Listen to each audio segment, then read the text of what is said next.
Nights of fishing. Nothing beat going out there under the starlight and under the moonlight, casting the line out, casting your baits out, waiting in anticipation of a strike. You'd hear that drag just scream off into the darkness out in the distance and just reel that big one in. Hear the predatory fish exploding on the baits, attacking the bait schools. Standing out in the moonlight, walking the beach, walking the shoreline, walking the piers. There was nothing like it. Every so often you get that tug, get that pull to the nighttime festivities that sometimes the dark just pulls you in and says, hey, let's go fishing. Lately I'd been more attuned to daytime fishing, so I was having a little bit more success during daylight hours, and the island I used to fish on was kind of, yeah,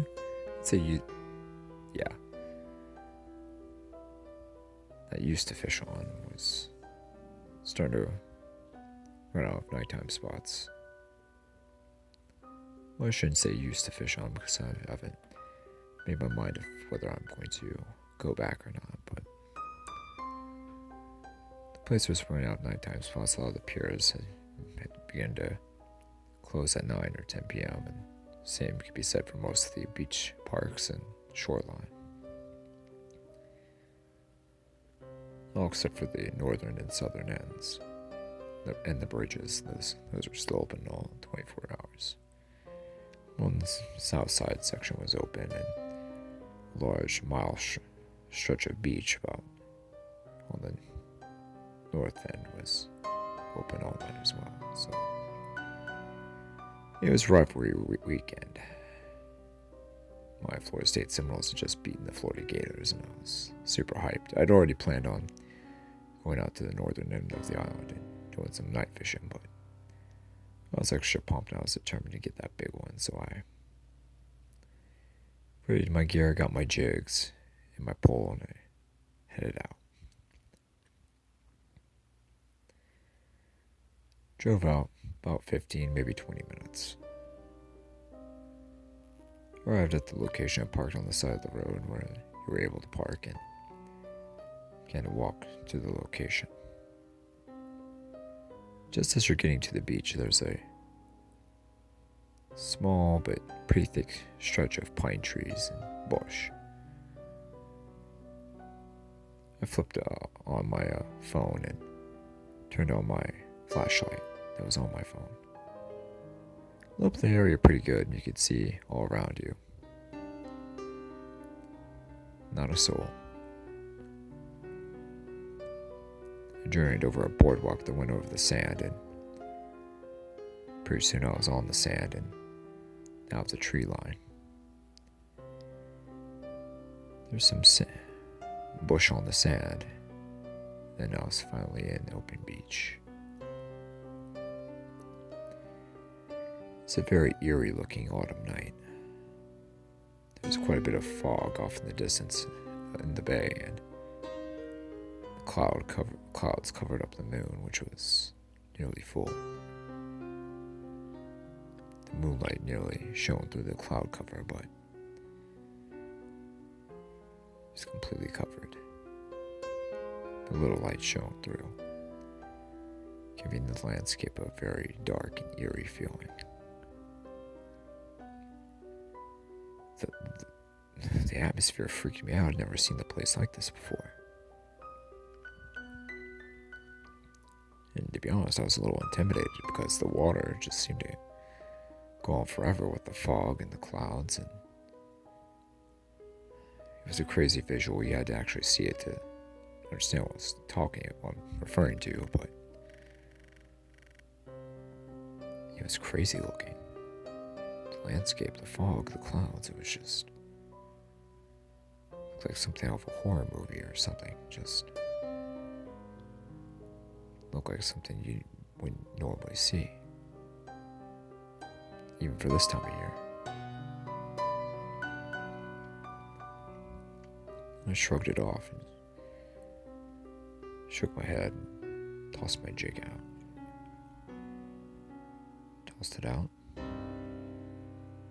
reeled it in back in slowly, occasionally twitching my rod tip and causing the jig to bounce on and off the bottom. Once, twice, 3 times.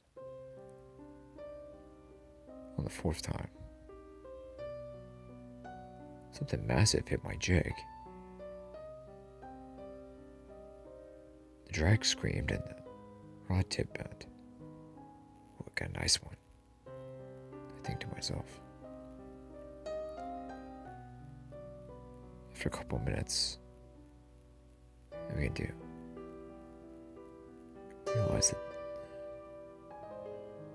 it's not a snook or a redfish or a tarpon, it's something even bigger. What the hell's a shark doing biting a jig? Oh, it must be a Goliath Cooper, I think to myself. I continue reeling the fish in. Suddenly my line snaps. Shit, I think to myself. Shit.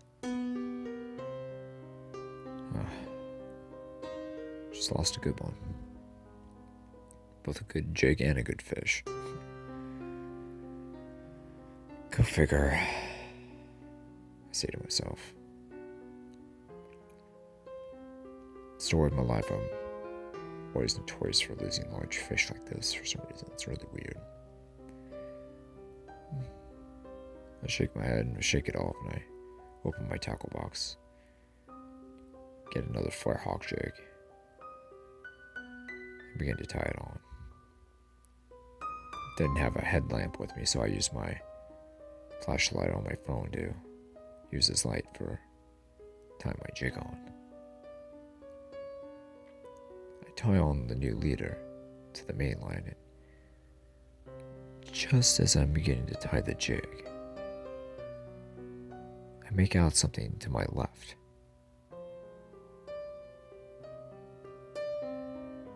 It was just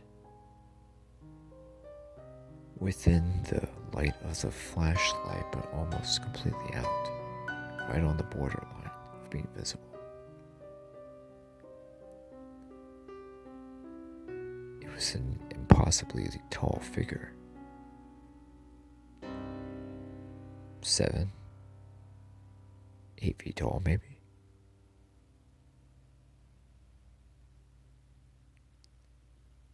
I stop. I slowly have a look around my surroundings. I'm all by myself on this stretch of beach. There's no one else out here, which is ideal for fishing, but it's not ideal if someone decides to ambush you and, well, you know the rest. I did have a fillet knife I had with me, but I mean, theoretically it could be used to defend myself with, but what the hell was I dealing with? This was completely unlike anything I'd ever encountered or experienced before. The hell? I thought to myself.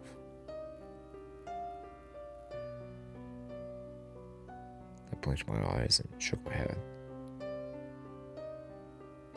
Did I really just see that? Or am I just seeing things? Or is my brain playing tricks on me?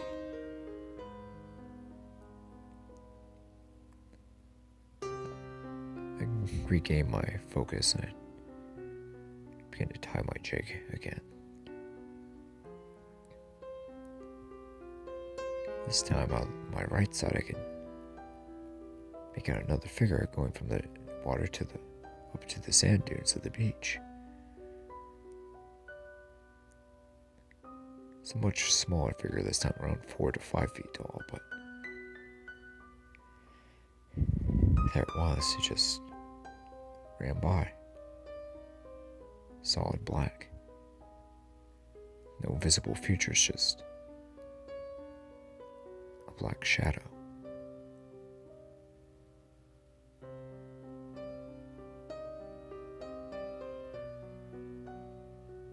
I'm not sure what's going on here. I think to myself, hello? I call out. I look around. I raise my phone and my flashlight and have a pan around the immediate area of the semicircle of the shoreline. Slowly I scan. From the north end all the way to the south. Hundreds and hundreds of yards of sand I scan. Up into the weeds and up into the trees. Not a thing.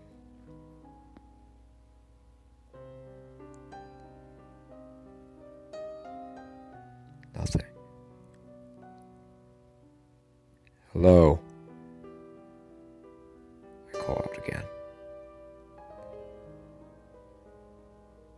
Anyone there? I call out concerned. Hello? After several attempts and not getting a reply, I just shrug my shoulders and shake my head. Chalked it up to me, just seeing things, just my imagination playing tricks on me. Just my imagination. I say to myself. Though it was a creepy looking night out. There's no telling who or what might be out and about. I shrug it off, tie my jig on, and get back to fishing. I cast up current, slowly begin to work the jig back to me, and hook into something. Nice little run, and then the jump. Ah, yes, the jump. A snook. A smile in victory. Another hard run, diving deep into the drop-off right off the beach. The rod tip bends and the drag screams for a minute or two.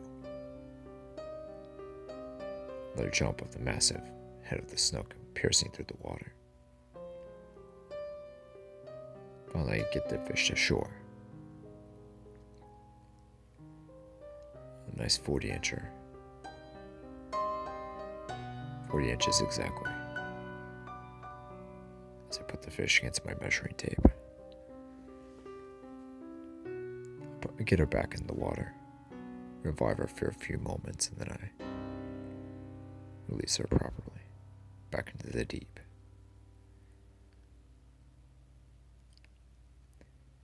I cast out again. But then I hear a voice in my head.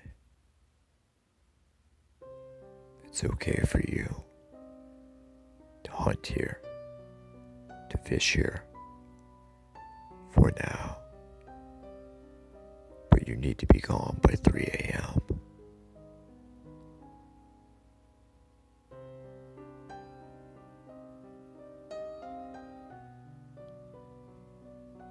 I freeze.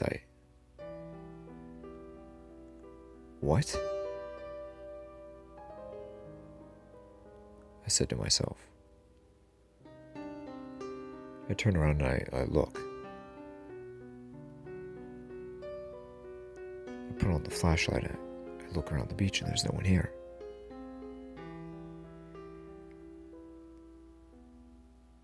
Then I think to myself, what? It's okay for you to be here, but you need to leave by 3 a.m.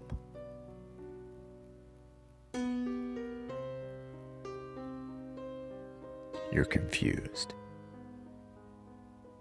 Once again, it is okay for you to be here, to hunt here, to fish here, but you must be gone by 3 a.m.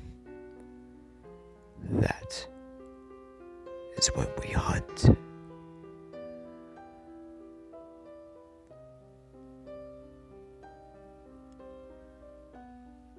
You hunt what?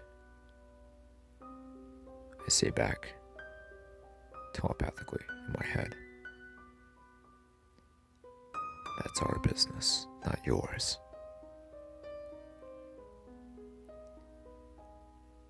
You can continue to fish, if you please, but you need to be gone by 3 a.m. It's okay for you to be here for right now. I look up and down the beach and then I realize it's pretty late. I got out there at around 12 or so and it already was 12:35, almost 1.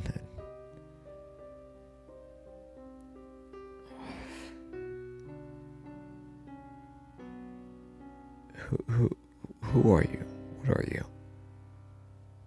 Then I realized it was an outgoing tide. All of bait, crustaceans, and bait fish were going to be flushed out from the bay and the back estuaries and rivers, back bays, and into the main bay and out to the Gulf. A lot of food was being swept up. And the tide and current really ripped through this portion of the island. Heavy currents, heavy tides, a lot of bait movement, a lot of food movement. So I put 2 and 2 together.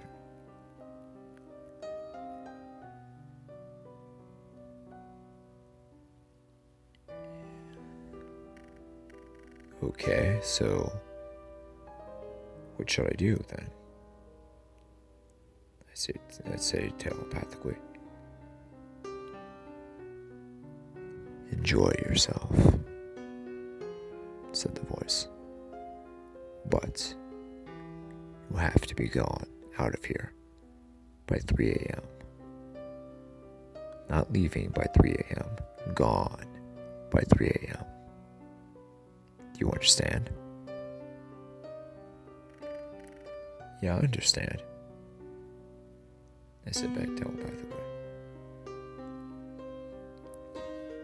What? I had so many questions. Why is this thing warning me that it's going to be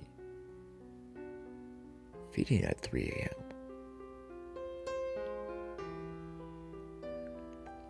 I was the only person on the... It occurred to me I was the only person left on the beach, of course. They had probably been planning to feed and hunt earlier, but I just happened to stumble along, and here I was. Bum on the beach, fishing. Caught a nice snook, but...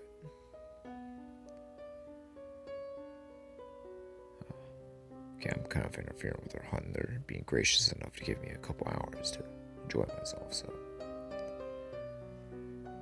I guess I'll go ahead and enjoy myself then.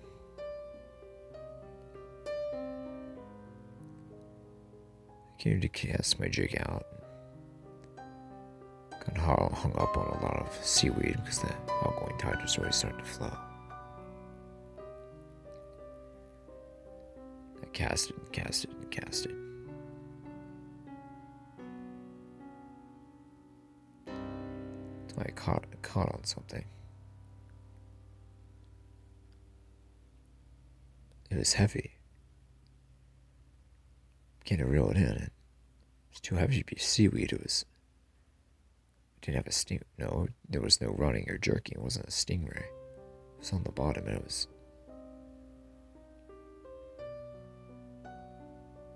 I finally had it in. I raised my cell phone and my flashlight.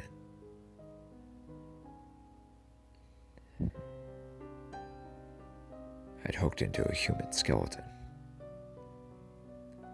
A black human skeleton.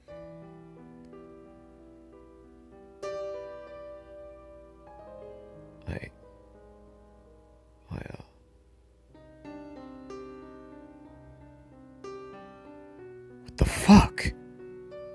I scream in my head. We warned you. We hunt here at 3 a.m.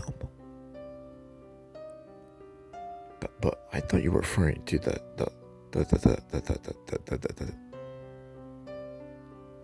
Once again, it's none of your business. Enjoy yourself, human. But be gone by 3 a.m., like I said.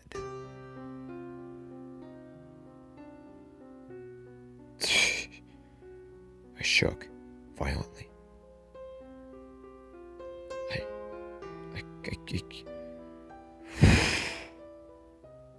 One more thing. You damn well better not tell anyone anything of this. Of us, our location, where we are, what we are. I don't know what you are. Oh, I think you do. The voice answers. Wait, I can't, I'm sorry. I look at my phone and there was 2:15 all of a sudden.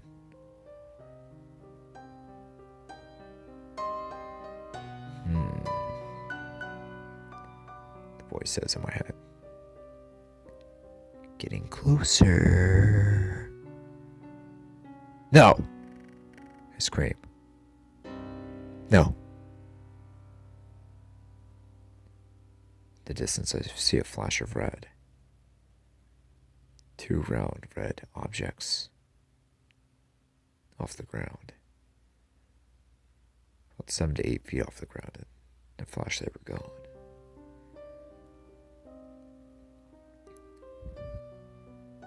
As the tide begins to pick up, I notice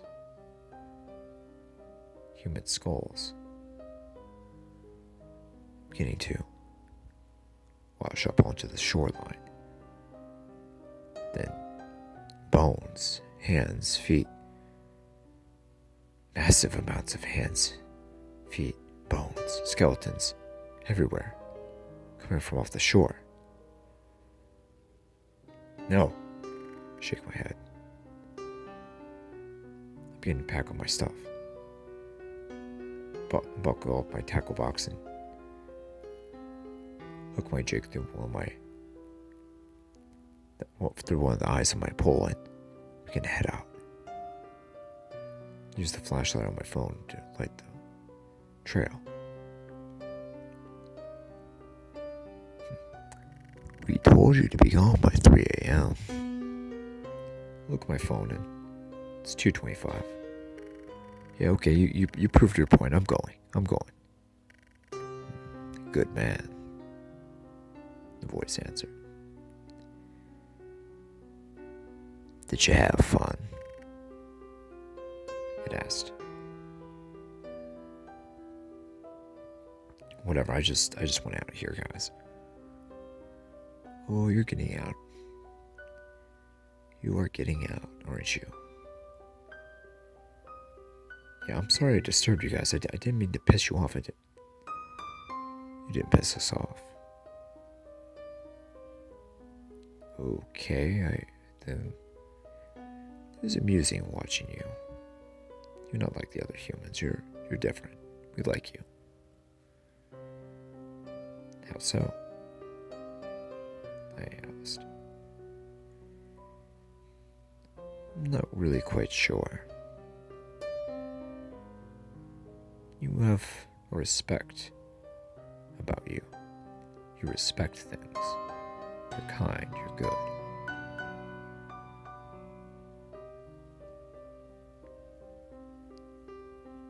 You respect that? Indeed we do. You have a reverence about you for nature, for things that aren't human. We respect that. Do you now? As I look through the woods, I notice several pairs of red eyes just out of the light of the flashlight. I'm going over the boardwalk and I can feel eyes all around me being watched as I go through the final stretch of forest, final stretch of pine trees, tall pine trees, and underbrush. To my right, I can feel something move, but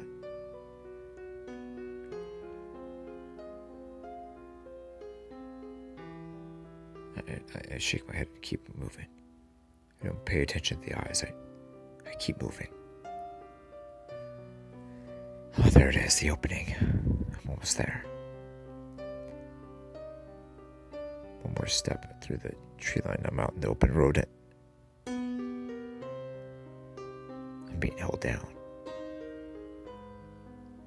Something has grabbed me by the shoulder.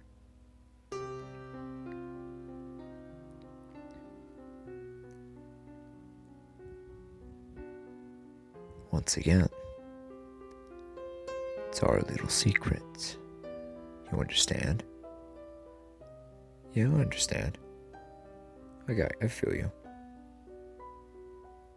But why are you letting me walk? What do you want? What are you?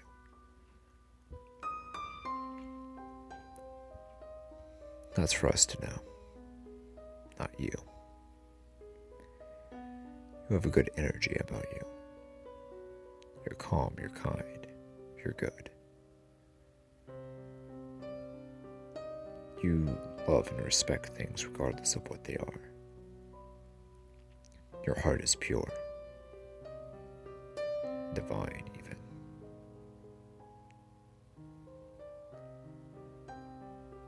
You have a reverence for nature and other things, just like I told you earlier. That's why we decided not to eat you. Excuse me? You heard me. Now, get along.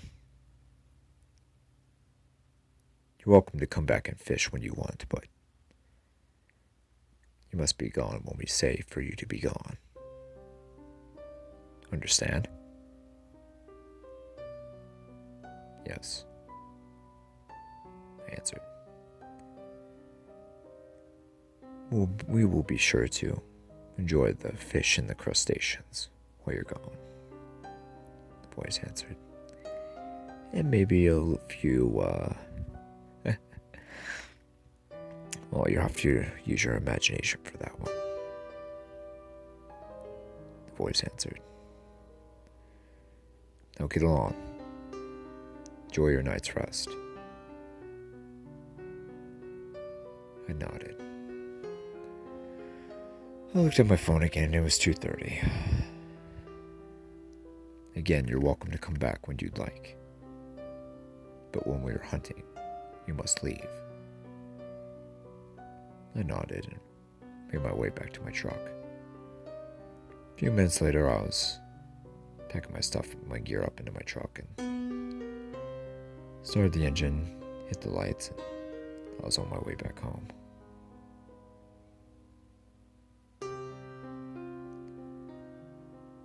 I don't know what it was that I encountered that night, but wherever it was, saw right into me.